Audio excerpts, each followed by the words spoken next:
Hi, it's Colin Cowherd. I started The Volume to bring you some of the most authentic voices in sports.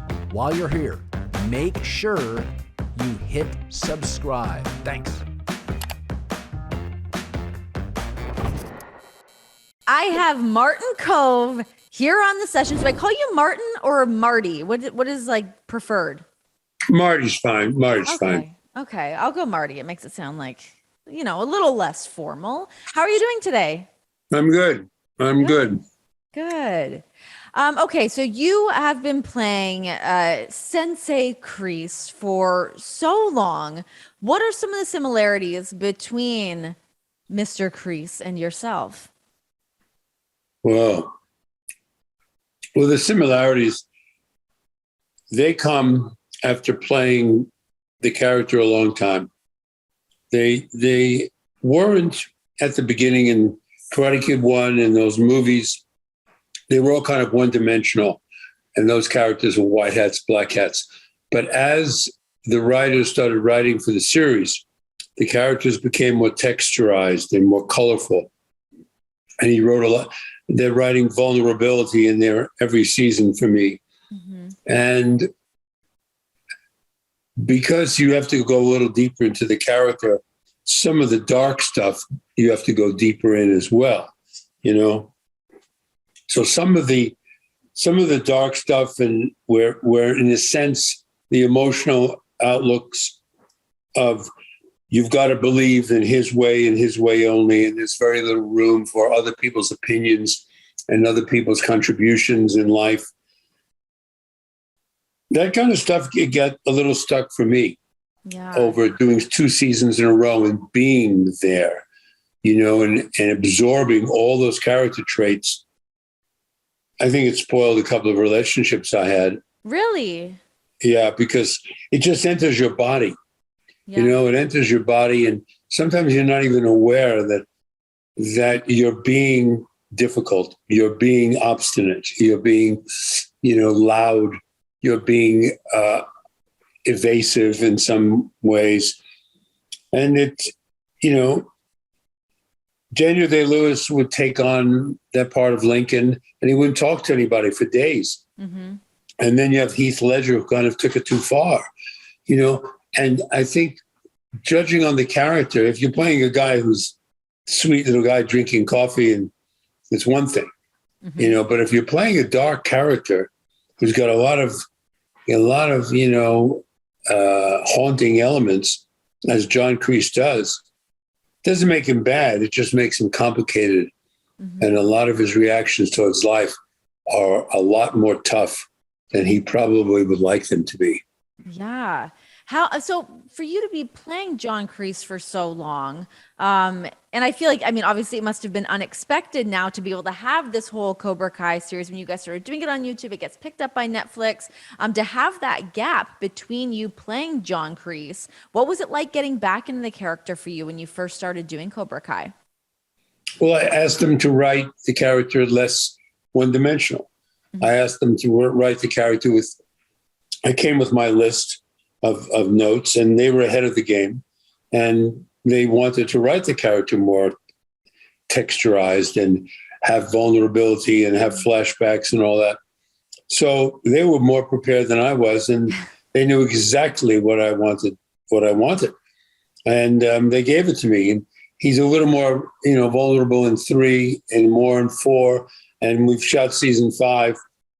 It's being edited now, and he's again there. So it's good. It's really what the actor wants to play. Because I'm a romantic, and I kind of I don't get a chance to play really soft, tender characters with a great deal of vulnerability. It's always a guy with an edge. And so here, you get a chance, especially in the flashbacks. And you have Jesse, my son, who in the flashback, you think he's me because he bullies somebody. And yet, he's not. I'm the one who's bullied. I'm the busboy. Mm-hmm. And that's created a lot of good publicity for him. But the writing is so good. When you get good writing, I believe that when you get good writing, you're always saying the words of a movie or a play. You'll always say, "The force be with you." You'll always say, "Play it again, Sam."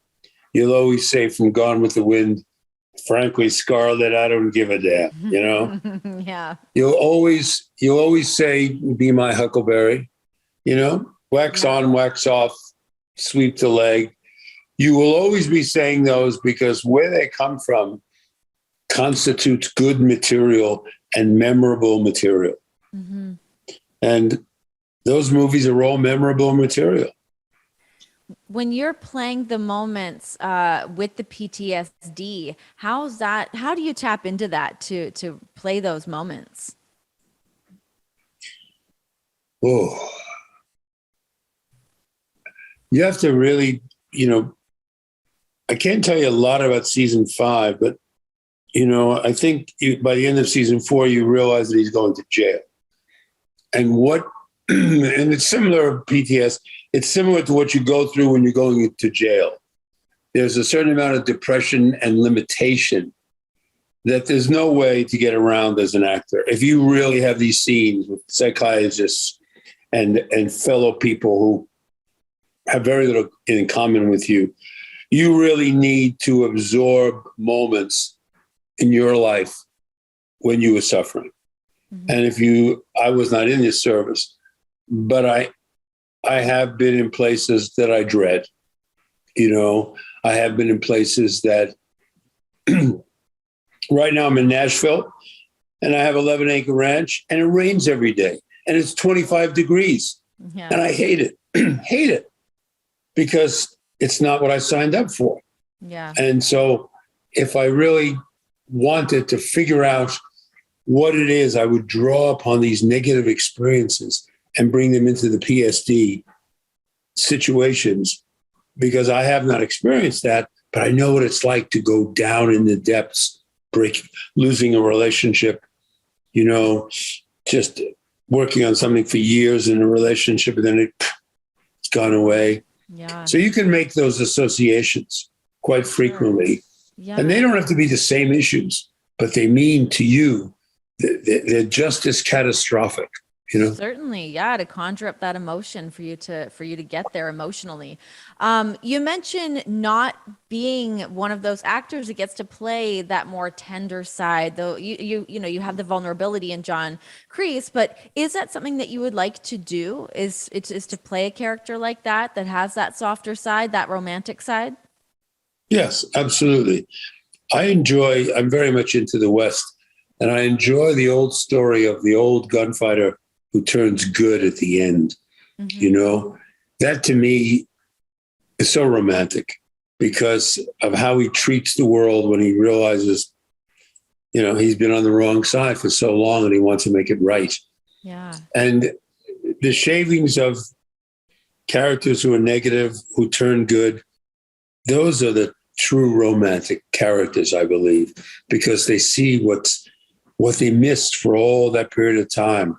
And instead of having the edge, they've got a loving care about their fellow man. And whatever time in the movie or in the play that switches, I revere that. I love that because that's who Marty Kove is. I cry at supermarket openings, I do that. And, I've found that the roles that really turn me on are those that I could drop a tear. Yeah. Where I could be romantic with a woman, and I don't get a shot to do that too often. Listen, we need to get rid of that typecasting. Get Marty Kove out there. Let him play the romantic. We need to get women that look like you to come audition with. That's it. Listen, no problem. I'll do it.